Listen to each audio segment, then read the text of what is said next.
My peoples, welcome to Rants and Randomness. My name is Luvvie Ajayi, and I am your resident side-eye sorceress.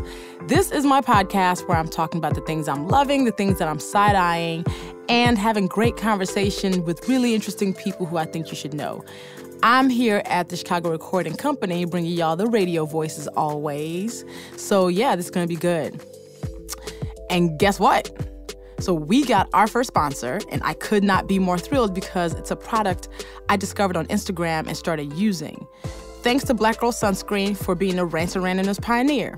So here's the thing, don't believe the hype. Black can crack, and it needs to be protected from the sun. So while you're soaking up all this summertime sun and spreading your magic everywhere, make sure to put on your sunscreen from Black Girl Sunscreen. And to protect your skin, go to blackgirlsunscreen.com. And that's BlackGirlSunscreen.com. Use the code RANTS and you get 20% off your order. I'll be talking about what I'm feeling good this episode, and that's the fact that I've been on break and I've been luxuriating and getting my life. I'll be ranting about the fact that we need to outsource our lives. And I'm going to be spotlighting the On the Run 2 tour, which I went on, and it was so dope. So my guest is Ibtihaj Muhammad. She is the first Olympian to compete for the United States while wearing a hijab. Let's just get right into it. It's going to be a good show.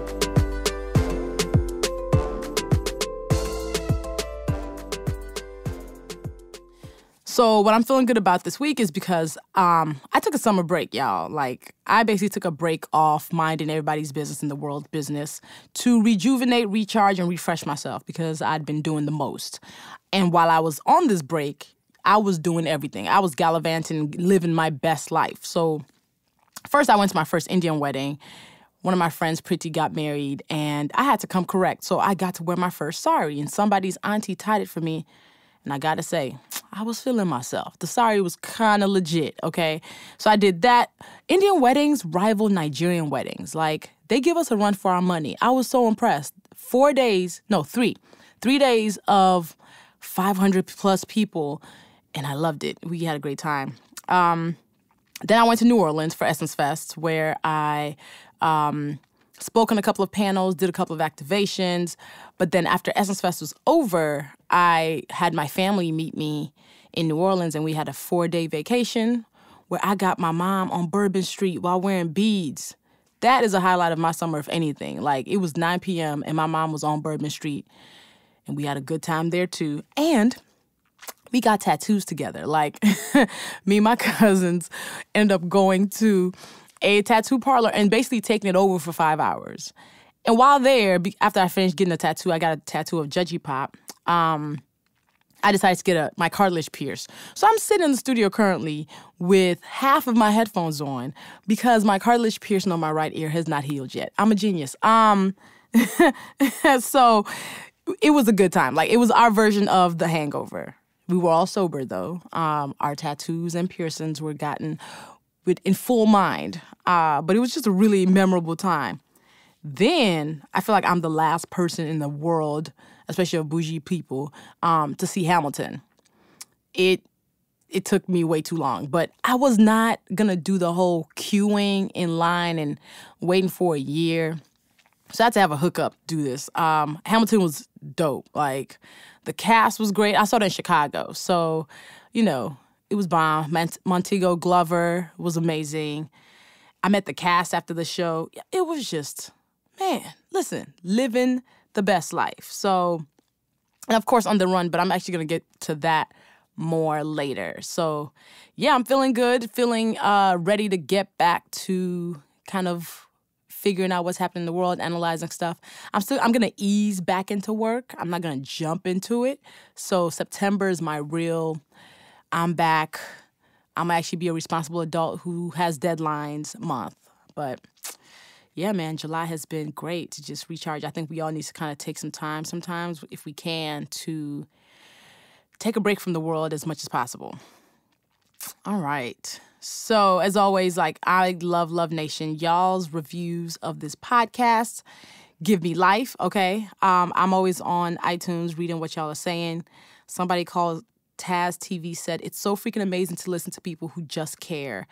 Amazing women and men who want to change the world and give back. They don't do it for the acknowledgement of themselves, but to leave legacy and better lives for others. I seriously cry every episode to hear people who care. Thank you, Taz. We're going to keep bringing you amazing people who actually want to see the world be better than we, they actually found it. KLB said, I read her book. I follow her on Facebook and IG. I'm subscribed and listen to both of her podcasts because Jesus and Your Love is the other one. I feel like a stalker. Luvvie is amazing and just naturally witty and funny. Get into all of what she has to share. Thanks, Kay. And Schooly C says, my kids think I have a problem. When I'm working in my house with my headphones on, all they hear is me shouting preach and mic drop. And they shake their heads at me.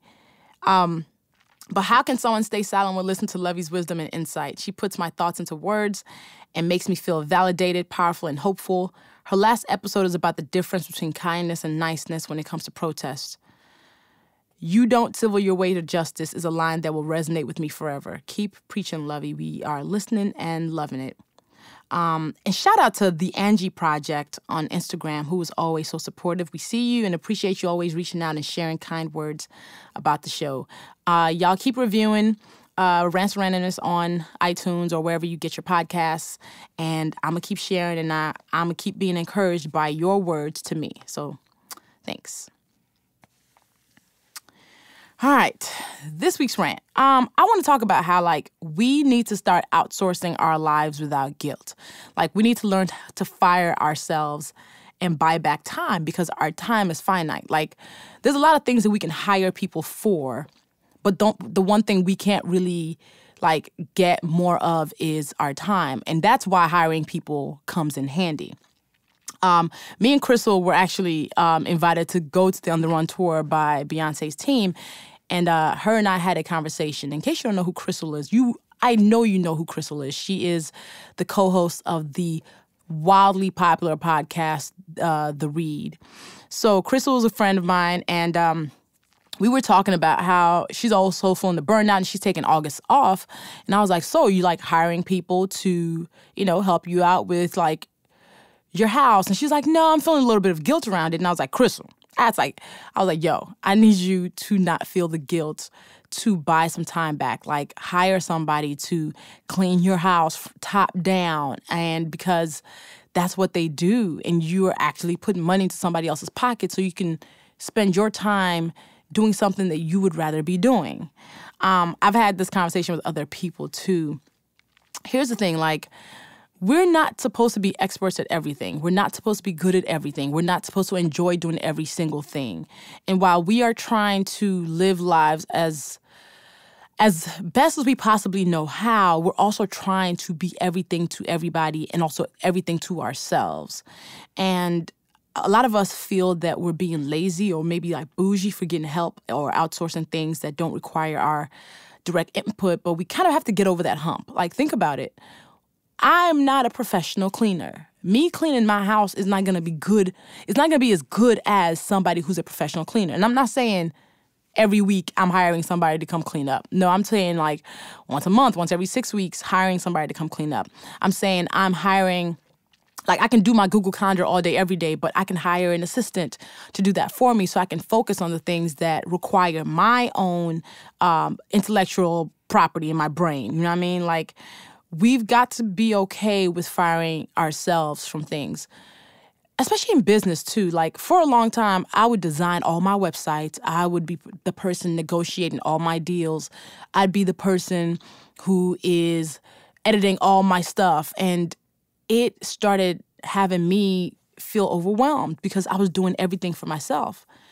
And I remember one time I finally was like, you know what? I know I can do these things myself. I can design a website. I can negotiate stuff myself, but each time I'm doing it, it's taking me away from something that I could be doing that could be actually way worth my time. And when I outsourced, and got a new designer who decided to design all my collateral, my work got elevated because she did the best version of what she is trained to do. So it made me look even better. I could have designed my own websites. I have. But when she designed a website for me, it was the best thing. I was like, oh, I couldn't have done that. Right, because that is not my ministry. That is not the thing I am best at. being able to walk away from things that we can do so other people who excel at it can do it is only for the better. Now, I understand, like, a lot of times we don't have the money to do it, right? We don't have the resources to be able to fire ourselves. But sometimes we do. And when we do, we got to make the conscious effort to actually be like, all right, I'm going to fire myself. I'm going to hire somebody who, this is their job, this is their livelihood. And one, it helps them because, hey, you're paying somebody else to do this thing that they're gifted at. And two, you finally, let's say, like me designing my website, for example, would take me 10 hours at least. It's 10 hours of my time that I bought back because I allowed somebody else to do it. And same thing for we live in a technological society where basically everything is now at our feet, is easier to deal with. Like, we don't have to do everything manually. Like, if you're super busy that day and you have some errands to run, you can TaskRabbit. If you need to go grocery shopping and you just don't have time, you can Instacart. You can call a cab. You can use a Lyft or Uber. Like, this is one of those things that I think is a mind thing for a lot of us, especially those of us in business who are like, I can do everything myself. I can build it all myself. Getting past the point where you don't feel like you have to do everything yourself. It's hard. It took me years to understand that, like, ma'am, your life, your business, your work would be way more productive if you did not insist on being a one-woman team about everything. And then a lot of us are running businesses and then also trying to keep our home straight. So then after you're doing all this stuff, then you have the pressure of, like, I got to make sure my home is super clean and I'm doing laundry. Yo, I even started sending out my laundry, man, like, because I don't enjoy doing, it'll be a full day affair for me to do 5 loads. I have to sit there for 7 hours taking stuff up and down stairs, or I can just pass it on to somebody else and pay them to do it. So for those who have the ability to, I want to encourage you to outsource your life. Like, fire yourself, buy your time back, okay? Buy your time back and allow other people who are better at this thing than you to do it, because it will free you up. Like, you know, when you get an assistant, you can actually figure out more strategy to grow your business. When you don't have to spend 4 hours cleaning the house, maybe you can finally fix that thing you were looking to fix. It just gives you space to do the things that are more priority, that do not require you yourself to do it. So, yeah, do that. That's my rant. Don't feel guilt about it. Do not feel guilt about it if you can do this and it's within your means to outsource your life in whatever way you need. Do it. All right. So, my spotlight, my randomness is the On the Run tour. Let me tell y'all something. So when I went on break, I said July is a month where I am not leaving the city of Chicago unless 2 people call me, Auntie Oprah or Mother Beyonce. And it was like the universe was like, oh, word? Is this a challenge for me? Cool. So God called my bluff, and one of them did call. Beyonce's team invited me to be special guests in Club Carter for their first U.S. stop on this On the Run 2 tour, which was in Cleveland, Ohio. When Beyonce's people call you, you don't say no. I was like, absolutely, I can be there. They basically invited a set of us influencers who they love their work, who I guess they've been watching. And that included Kid Fury and Crystal of the Reed. I was like, okay, all right, this is kind of crazy, but I gladly went. And y'all, when I tell you this show was epic, here's the thing. Beyonce, I am a fan of Beyonce, but I hadn't considered myself a member of the Beehive because I didn't think I was, dedicated enough. Like, I didn't feel like I had the like urgency to be a part of the Beehive. I hadn't paid membership dues or nothing. So, but when I walked out of that concert, I was like, you know what? Y'all can have 1 year membership in advance because I am officially pressed. This woman is excellent. That concert with Jay-Z, first of all, Jay-Z also like steps up his game because he's next to Beyonce. Like, you could tell he's like, I got to bring my entire A game to this stage. And he did. But Beyonce, for 2.5 hours, this woman's energy never dropped. She ain't do one step lazily. They had stages around us. Like, there was one point where I was looking forward at the stage, and then I didn't see Beyonce and Jay-Z, and that was because they were now on our side. It's like, I didn't realize there were stages on the side, too. I was like, bruh, this is insane. It's just, the showmanship was crazy. The energy was insane. The stamina that it had to take to put on that type of a performance in that space for such a long time was the most impressive thing I have seen. Like, there's a reason. So a couple of months ago, after I watched the Coachella performance that Beyonce did, that like blew everybody's minds and like blew us out the water, I made a statement on Facebook that said, Beyonce is the greatest entertainer alive. And people try to argue with me. It was like, what? But Janet is alive. I know Janet is alive. I said what I said. Currently, Beyonce in 2018, the artist that she is, the entertainer that she is, nobody else alive can actually touch her. She's heads and shoulders above her peers, including Janet. I love Janet. Maybe Janet from 30 years ago could measure up to Beyonce 2018, but Janet this year, no, because I also saw Janet at Essence Fest, but that's a different story. I'm gonna get to that. That's a complete. I saw Janet perform at Essence Fest. I'm sorry, y'all can just argue with your mama, not me, because I said what I said. This show was just excellent, and it left me inspired and motivated because it was a marvel, and it was kind of like the testament of what happens when you insist on working harder than anybody else, and what happens when you do that. Like, a lot of people will say, Beyonce couldn't sing like that before. Whatever you think Beyonce couldn't do before, she can do now. Like, and even if it wasn't necessarily innate, I think the fact that she has become the artist that she is through all the work that she's done is even more impressive than if all of this happened naturally, because she worked for it. She's worked for every single thing. And this concert, like, it was kind of like one of those, okay, yeah, so we're looking at a living legend. The whole time I was just like jaw agape. The stage moved. I had to post on Instagram like, y'all, this stage moved above our heads. Like, they were performing literally above our heads. Untouchable. The On The Run tour, it was also my first ever like live Beyonce concert experience because, again, I hadn't gone to a Beyonce concert before. I just hadn't had the chance to. I typically miss chances to buy tickets because not being a member of the Beehive, I always like dragged my feet. For this being my first experience, it's kind of like, okay, I get why people stand in line for 4 hours to get tickets. Like, I get why people stay up till 2:08 a.m. because that's the specific time she told them to buy tickets. It was just an amazing experience. So I hope other people go on this tour and buy tickets. They're probably all sold out. I don't even know. But I'm just glad I was in the number. And for me, it was a humbling moment to be like, and y'all invited me to come? Like, you wanted me in the building?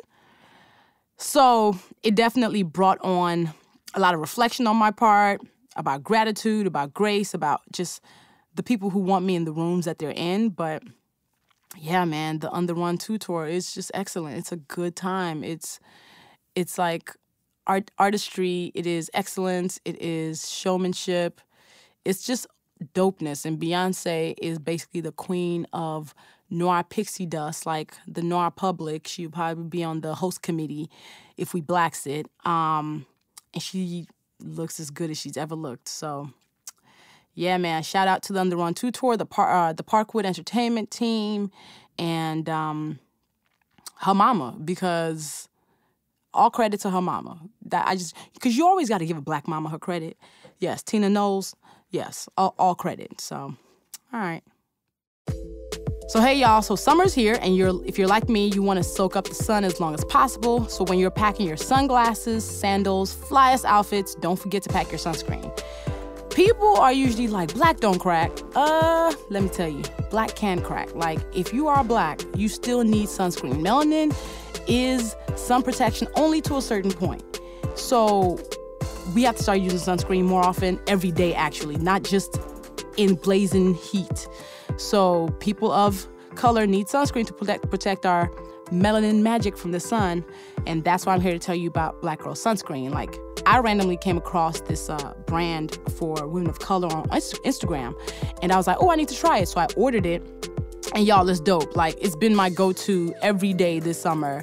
Like, it doesn't leave a white cast on your skin. Like, you know what? Some sunscreens will have you looking all gray and ashy. This one, like, melts into my skin. It's fragrance-free, so it's not going to bother you for those of you who have, like, that type of thing towards, like, other scents. And you can use it on your face without it, like, disrupting your makeup. And sometimes I use it as a sole face moisturizer. Plus, it contains ingredients that enhance complexions like jojoba, cocoa, shea butter. Y'all know shea butter is a core value of mine. Avocado, carrot seed juice is basically great for all skin types. So thank you to them for sponsoring this podcast. To protect your skin, you go to blackgirlsunscreen.com. Y'all know how to blackgirlsunscreen.com and use the code RANTS for 20% off your order. Shout out to them. So I am so excited about this guest of mine, Ibtihaj Muhammad. Me and Ibtihaj met at a conference a couple of years ago, and I moderated a conversation with her and Gabby Douglas. I was like, okay, she's too dope for us not to be friends. And if you don't know this Noir Pixie Dust carrier, well, you should, and you're about to. Hey, girl. Hi, Luvvie. Good. I'm going to give people your official bio so they know how, like, ridiculously dope you are. So Ibtihaj Muhammad is a fencer and the first Muslim American woman in the hijab to compete for the United States in the Olympic Games. She's also the first female Muslim American to medal at the Olympic Games, winning bronze in the women's saber team event.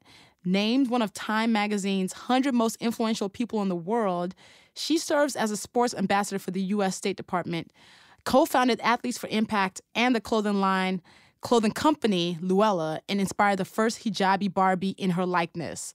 Rants and Randomness fan, y'all join me in welcoming Ibtihaj Muhammad to the podcast. Hey, girl. Yeah. Hi, Luvvie. All right, so my first question for you is, what did you want to be when you were growing up? When I was growing up, I really wanted to be a neurosurgeon. You know that, you know how it is in, like, black households? You have two options. You can be a doctor or a lawyer. Yes. So I decided I was going to be a doctor. And my mom and my dad made every effort to make sure that that was going to happen. I spent every summer in like the local colleges or medical schools, like in different programs. So for a really long time, like for most of my even collegiate career, I was on path to become a doctor. So you actually did want. See, I also wanted to be a doctor, but mine failed by freshman year of college. Like, I got a D in chemistry, and I was like, well, this is done. I think orgo is where you find out that you will not be a doctor. You know what? I found out way before orgo. I found out in chemistry 101. So I was a rap. I was like, yeah, this ain't gonna work. So when you were growing up and you wanted to be this doctor, like, how did that turn to fencing? So how did doctor turn into professional athlete? Let's see. In our house, you kind of had to play a sport. You know, we weren't really given a choice on whether or not we would play. And I remember, I have these really early memories sitting down with, you know, my other siblings at the table, and my mom putting the town recreation book in front of us, and it had all these different sports that, you know, in the weeks that the summer camps existed and that sort of thing. And I just tried sports of, like, different sport after sport. But for me, as a Muslim kid, who even when I didn't wear hijab when I was really young, I still, like, you know, didn't wear the tank top or, like, the really short shorts. So I would spend all this time, you know, buying long sleeves to go underneath team uniforms or buying spandex. And I remember I was driving past a local high school with my parents, with my mom in particular, and we saw athletes inside the school cafeteria. From the road, we could see athletes inside the school cafeteria, and they had on these long jackets they had on long pants, and they had on what we thought were helmets. And my mom's like, I don't know what that is, but you have to try it out, right? Because it was this unique opportunity for me not to only participate in sport, but it was also the opportunity for me as a young Muslim kid to find a sport to play where I didn't have to change the uniform at all. It just kind of uniquely accommodated my religious beliefs. Wow. See, here's the thing. Like, so your parents are Black Americans who are Muslims. And I know a lot of times people actually think you're not Black. Oh, yeah. That's the struggle of, wearing hijab in a sense, is that there's this ambiguity that exists of like, where are you from? And, because Muslims, like, Christianity in a sense, that we have, it like has touched every single part of the world. Yeah. So there's no like, one particular look for a Muslim. And when it comes to being Black and Muslim, within the Black community, you're it's like not being Black enough for the Black community, and then when there's a Muslim community, you're not Muslim enough for the Muslim community. But yeah, no, there's definitely that struggle of, or that question that I get even now as an adult almost every day, like, hey, where are you from? And my answer is always New Jersey. And they're like, no, well, where before New Jersey? And you're like, New Jersey. Right. And then you have to sometimes give people a history lesson if they keep pushing you. I'm like, well, are you familiar with African-American history in this country? Wow. And how do you not like flip out every time? Because I know it has to be frustrating, the microaggressions that you get. How do you maintain your chill and zen? I think that it's really important for each of us to find that zen and to not allow other people to draw us out of character, to affect how we feel about ourselves, to affect how we feel about our ethnicity, our gender, our sexual orientation, our religious beliefs. Because you're going to get that all the time, especially in this bigoted space that we're all forced to exist in. And I decided a long time ago through my own journey through sport, where I feel like I learned from a really young age that my faith and my skin color had the ability to change and affect how people treated me. I decided a long time ago that I wasn't going to allow that to affect how I felt about myself. And I think that lesson and that idea stands true for me today. It's like, I understand that there's ignorance that exists and people are going to try to push your buttons, but I'm not going to let that affect every single day, my everydays, because at some point, it starts to harden you, and that's not part of my purpose and my journey. So as a teenager rocking a hijab, like, how did you deal with the feeling of being different? Like, you got this moral fortitude, but has it always been so present? Was there a time when you were like, this is harder than it should be? Yeah. I remember, being bullied. I remember feeling different. And for me, it wasn't just amongst my friends, but it also, I kind of felt it in different aspects of my life. I was always that kid who had my hand up first, who asked for extra credit, who was like in all of the advanced placement classes. And when like the older I got, through these, in our township, they had leveling. So in every grade, you had level 5 being advanced placement, level 4 being honors classes, and then you had 3, 2. So they had this leveling that happened, and I always found myself being like, one of one, like the only Black kid in all these classes. And I felt like there was this pressure that I think for sure came from home to like get good grades, don't bring home anything under an A. But then also I had to carry this like badge of honor being the only Black person in the room. I had to, like show up and show out for all of us. Right. It's like I had to perform all the time. So I've always felt like a square trying to fit into round spaces. And it wasn't just athletically, it wasn't just in social spaces as like maybe the only Black kid or only Muslim kid, but it also felt like that for me in the classroom. So I kind of lost that sensation to fit in from a really young age because I didn't.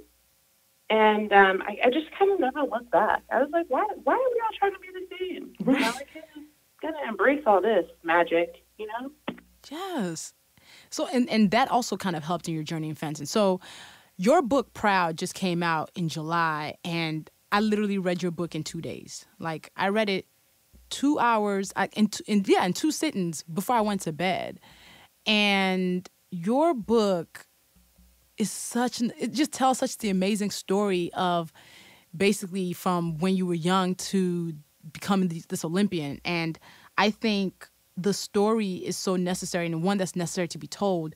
Why did you finally feel like it was time to put it out in the world?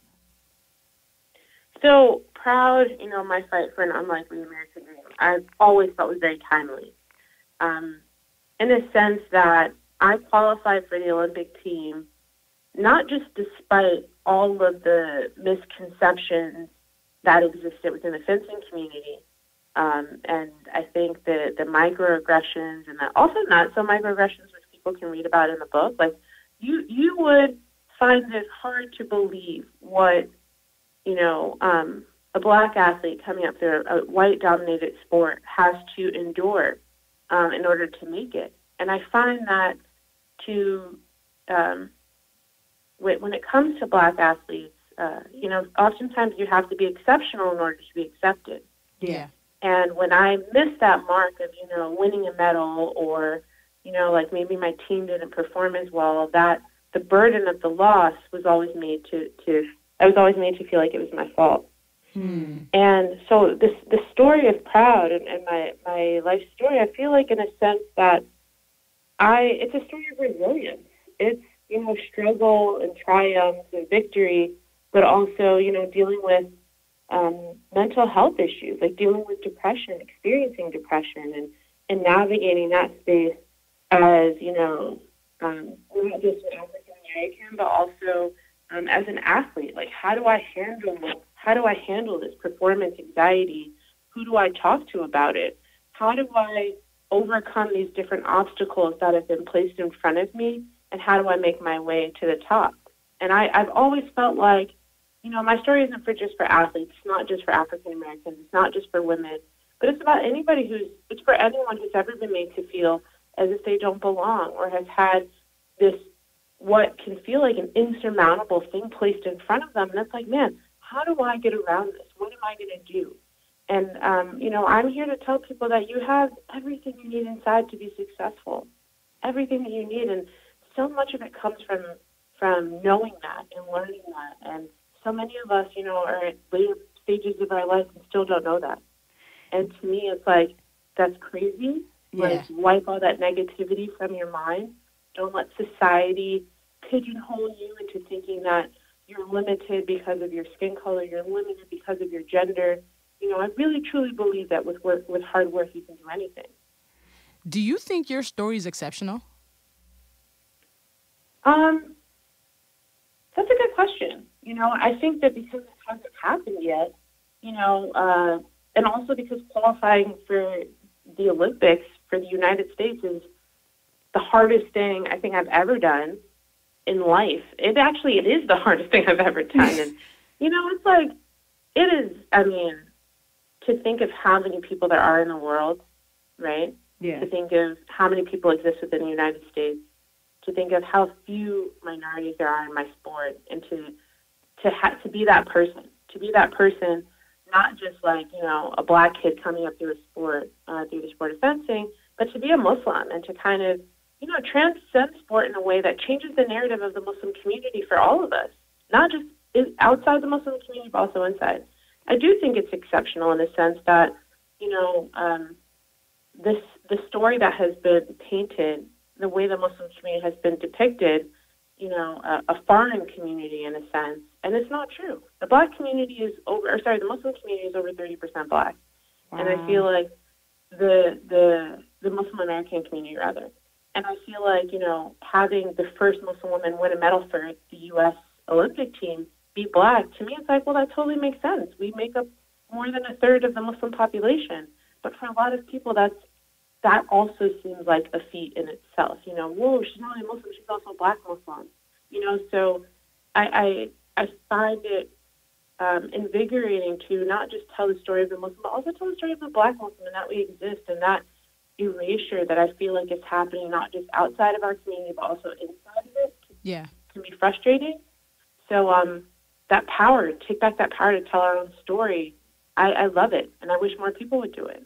Yo, like, I absolutely think you're, like, the answer to the question, like, is your story exceptional, is just like a solid yes with a period at the end of it. Like, you're Black, you're a woman, you're Muslim, and you end up representing this country in the Olympics, and then was on the podium. Like, one thing that really stood out to me when reading your book was just, like, the inner strength and tenacity. Like, I literally was reading this book, and there were certain places where, like, my mouth was on the floor. Like, just, like, the things you had to do to get to where you got to, most people in the world cannot even do it. Just because, like, at one point, I don't even know how much you were sleeping because you had a full-time job.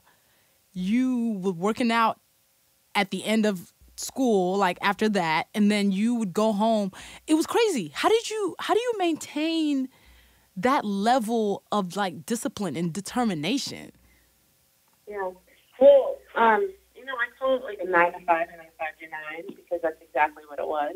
I was waking up like everybody else and going to work, but then also, you're trying to train. You're trying to not just train your body physically, watch what you eat, get the right amount of sleep, but you're also trying to, like, overcome, like, the impossible. And, like, how does that happen? Like, how do you maintain that discipline? I'm so competitive. Like, I can't even tell you, like, I don't know if it comes from coming from a large family. I'm one of 5 kids. Or does it come from being told no so many times in my life, right? Being told, like, oh, you can't do that, because you're a girl. Girls just don't do that. Or, like, you can't do it because we don't have mentally, like, different groups just don't have the capacity to see a Muslim woman exist in fencing, right? So I think just overcoming that and showing people not only can I do what you think I can't do, I'm going to show you how well I can do it. So I think there's this pressure to perform that manifests itself in a way for me that I feel like I'm always pushing myself for, like, that what's next. And the way that I feel like I'm able to do it, and I'm not saying this works for everyone, but this is what's always worked for me, is I don't think of it, as this is my end goal and I'm reaching for that. I think of it as, like, I never thought about the Olympics, to be honest. In 8 years on the on the U.S. team, I was thinking about what happens next week. Like, what can I do today to make sure I get the result I'm looking for at the next World Cup? What can I do today to make sure I win my next match? Like, I was very, I think, methodical about my approach to being successful in sport. And I think that that's something we can each do for ourselves. It's like, why are you trying to stretch yourself out about being, the next president of the United States? And that's so far off, right? It's like, let's think about tangible things that we can do to make a difference in our lives. Like, for me, I realized when I didn't qualify for the Olympic team in 2012, I said, let me change. I'm going to change my approach. I joined a new gym, got a new trainer, started to watch what I ate. I was running 3 times a week. I was incorporating different things into my life so that down the road they would pay off. Not that, tomorrow I would see a difference, but down the road I would. Man, goals, like #goals. I'm over here. My personal trainer hasn't seen me in 3 weeks.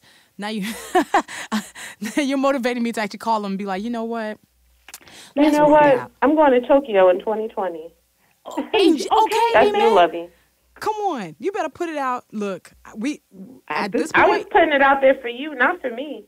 Girl, for me. You go to that trainer so you can be on the next Olympic team. Girl, you mean Tokyo to, like, visit? That would be great. I was like, to visit, I would love to visit Tokyo. So on top of being this, like, badass Olympian, you're also quite the fashionista.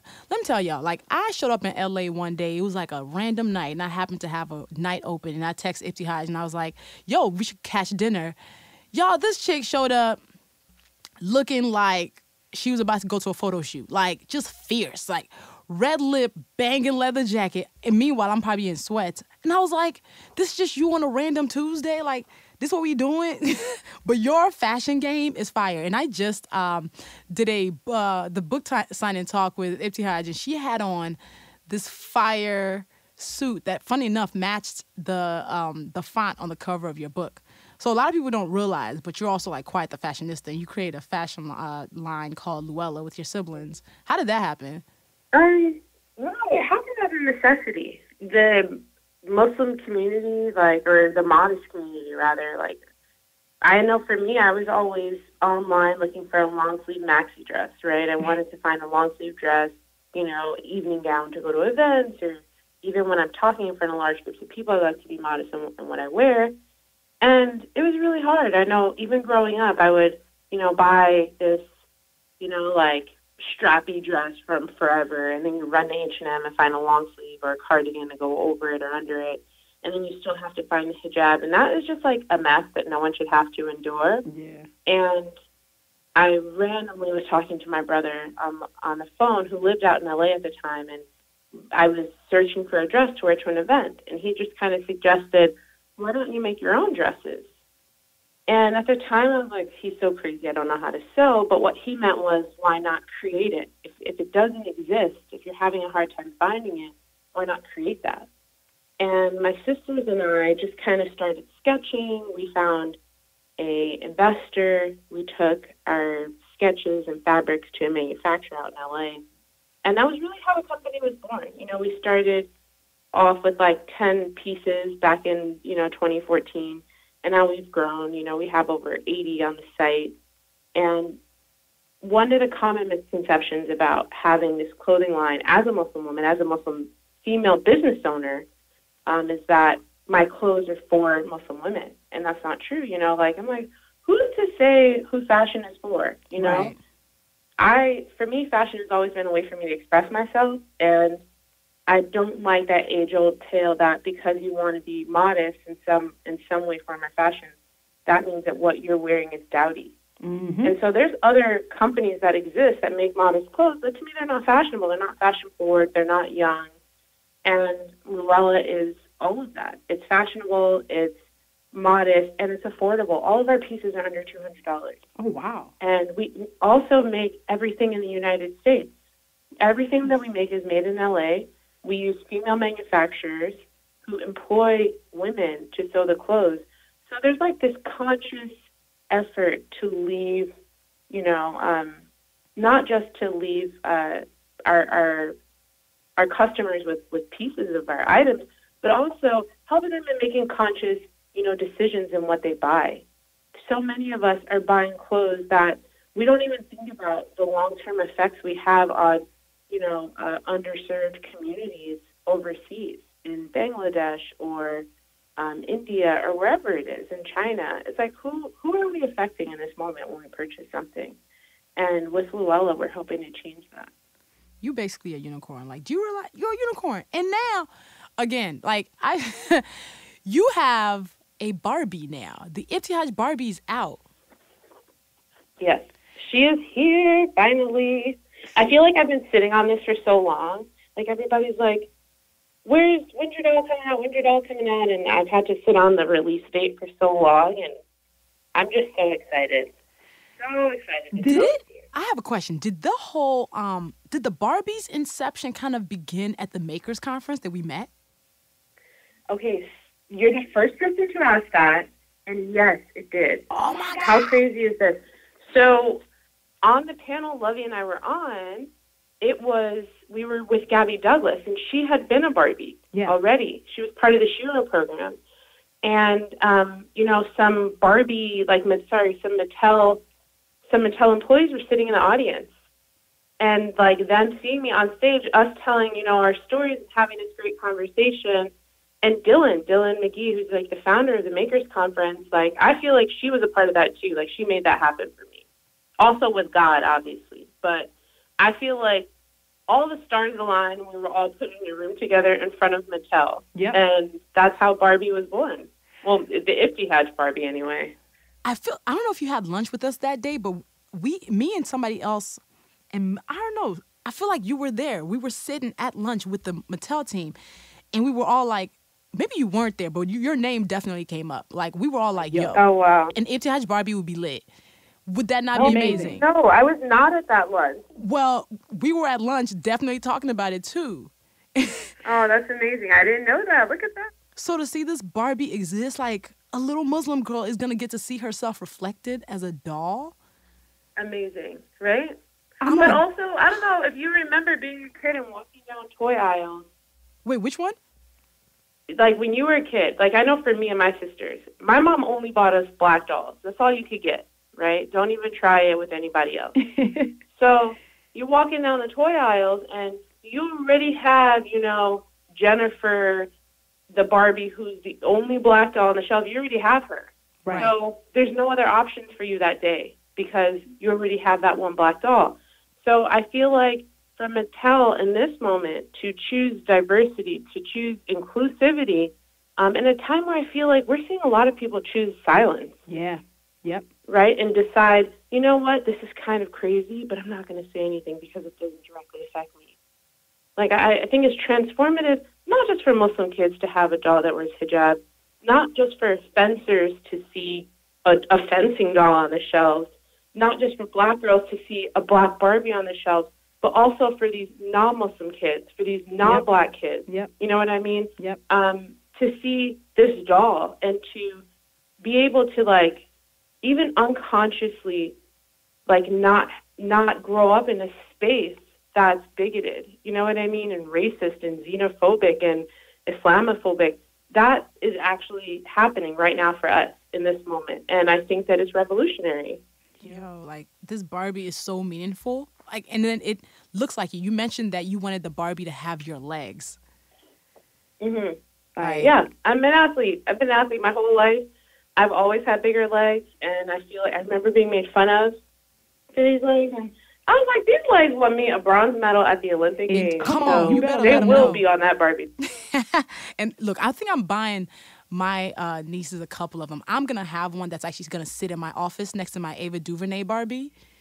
Right? Like, her doll sold out in no time. Look, I have one, and I'm just like, this matters because your presence, I always think about that whole Jay-Z line of, like, my presence is charity. Like, your presence is charity. Just for the mere existence of you and all your power, I am excited for the fact that people have you to look to now. Like, that's so dope. Even hearing your story is just so fascinating. Even hearing down to the fact that, so you've been endorsing Nike's pro hijab. Mm-hmm. Part of because of how you wearing hijab as an athlete was actually costing you points. Talk about that. Yes. When I compete, or when I competed for a long time, I wore a hijab that was made out of something called georgette, which is this thicker fabric. And the way my hijab was made, it was a double georgette. Oh. So when georgette gets wet, it's very heavy, and I've learned you can't hear through it. And I didn't know that I couldn't hear. All I know is that my whole career, I've been false starting. I've not ready when the referee says, you know, go or fence. And in our sport, it costs you points. So think of like a red card in soccer, or, you know, a foul in basketball. When you get to a certain number, like for us, they cost you points. Like a technical foul, like your other team gets the opportunity to score. And the same thing in fencing, like if you get two yellow cards, that's equal to a red card. Your opponent gets a point. So I found that with the Nike Sports hijab, I all of a sudden could hear. I didn't know that I couldn't hear. And this is what the Nike Pro hijab released back in December. Yeah. So this is very new for me. And I'm a professional athlete. You know, not just the ability to hear, but also have like to work out, be active in something that's cooling and not making me like even more hot. But also I truly believe that the pro hijab is changing the way Muslim girls and Muslim women see themselves down the road and being active and leading more active and healthier lifestyles, because now you don't have the excuse of what hijab am I going to wear to work out. Yeah. And I think that even I get these messages from kids, or I talked to a guy actually, his daughter would be made fun of, for wearing her hijab, and she wears her pro hijab to school every day. Oh, wow. And, even the boys are like, man, that's so cool. She gets to wear Nike. Like we unfortunately are growing up in a time and place where labels mean a lot. Yeah. And I think it's making that transition to hijab even easier for kids off the court and off the field of play. So I'm appreciative of the sports hijab in this moment for sure. All of this just gives me so much life because as everything, I think finding joy and finding the good things in everything is important. And knowing that is happening as other things is happening, like that transformation is dope. So I always ask my guests, like, as you doing this, being this boss and being this dope person with 8 businesses and medaling at the Olympics, what is the thing that you're doing to take care of yourself? What's your self-care must-have? Self-care, so important. I feel like I'm even learning from you to take breaks and not feel badly about that. Yes. I think that sometimes there's this pressure to say yes to everything because you don't want to let people down. Mm-hmm. And in turn, you end up letting yourself down. I took, very randomly, called my mom. I was like, I bought tickets to Turks and Caicos next week, right? Yeah. It was a Sunday. I was like, we're leaving Wednesday. My sister, my cousins, we all went. I feel like I needed a break, and I took one. So it's not just realizing that you need break and realizing that you need rest, but I'm also really protective of my friend's space, my friend's circle in a sense, that, you meet a lot of people, and that doesn't mean that you have to give everyone all of your time. Mm-hmm. When I'm home, I love being home. When I'm home, I spend time with the people that mean a lot to me and that I really care about. To me, that's a form of self-care. To be able to exist and not feel pressure to be anything other than yourself is beautiful to me. And I think that becomes harder and harder as, public figures or even as professional athletes. And for me, I just love that time with my family or that time with a close friend or that time just being in my apartment and doing nothing. Yes. Because I don't get that a lot. Right? So I'm a huge homebody. People don't know that about me. I love being home. I'm up to 11 plants. I know that sounds crazy, but I'm obsessed. You have to tell me what plants, because I'm trying to buy more plants. So you have to tell me which ones I'm that you have that are low maintenance. We live in different environments. You're in Chicago. I'm in LA. So I feel like I can have a lot more plants because, it's always sunny here. But I did find that no matter where you live, if you travel as much as you do and I do, I've found 2 of my plants died while I was gone. When I came back yesterday from the book tour, I lost 2. I lost 2. I had to say a few words for them. Oh. Yeah, but really, then you just have someone come order them. Now I know I have to have a friend stop by and order my plants. But I'll send you pictures of the ones I have. Yeah, send me those because I want the ones that were once a week watering does a job. Yeah. Right. No, and you can find them. I have some good options. I'll send them to you. Yes, please. Okay, so you got your plants, you got your friends, you got family time. Ooh, okay. I got a good face mask. Wait, a good face mask? A good face mask. When you just need 5 minutes of alone time, nothing time, put a face mask on. Yes. Right? To me, that's a form of self-care.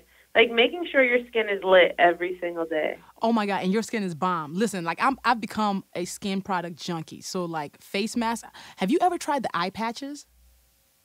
No. Do you like them? Oh, my God. So, you can actually travel with those. So, when you're on the flight and it's just, you're about to get off the flight, 10 minutes before the flight is over, put on the face patches on your eyes, take it off, and your eyes will be depuffed when you step off the plane. I'm going to send you the one I use. It's it's a cooling face mask. I love it. I'm always looking for good options, good skin options.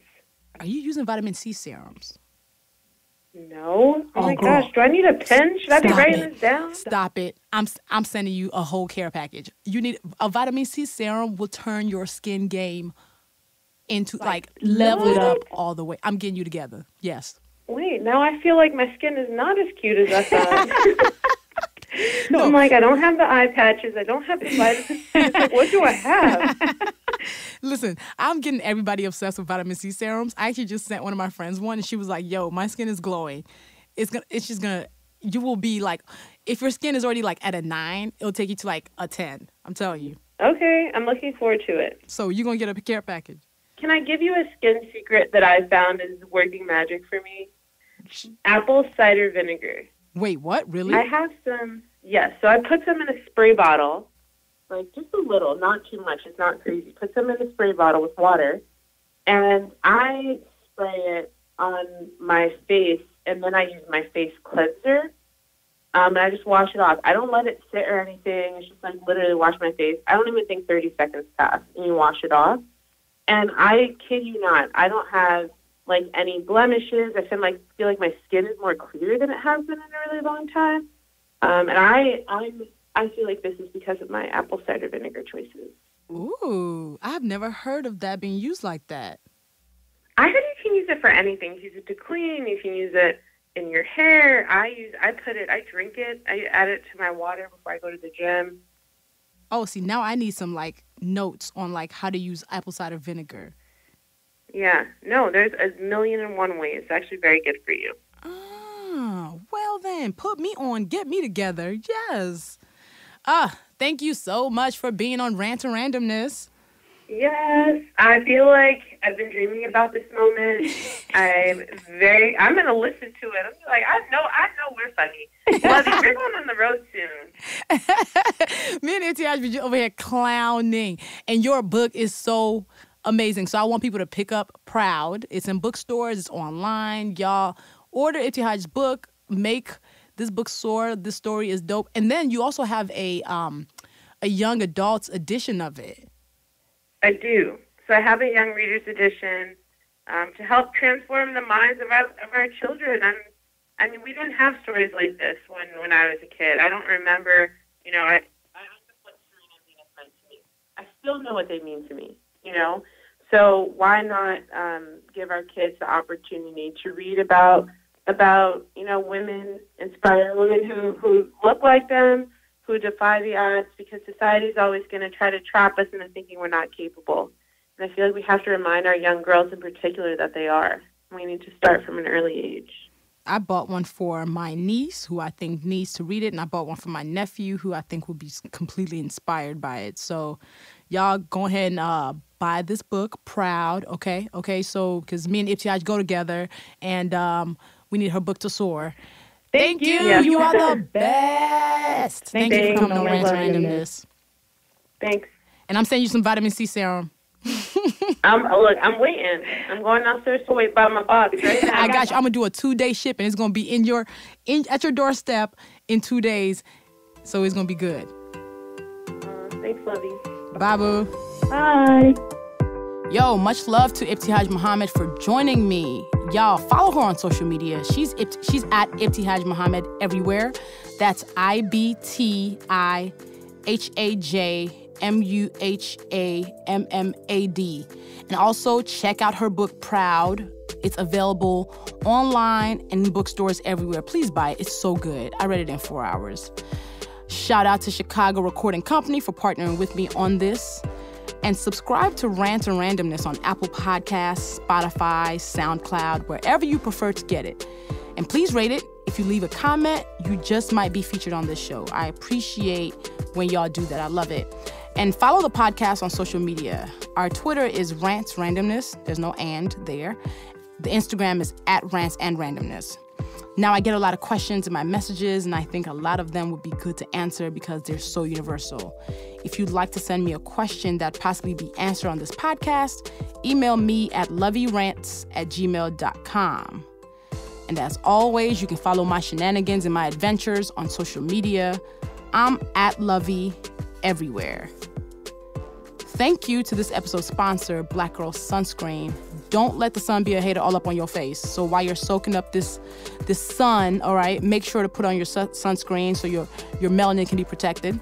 You can go to blackgirlsunscreen.com, okay, and use Rants for 20% off your first order. See y'all on the next episode.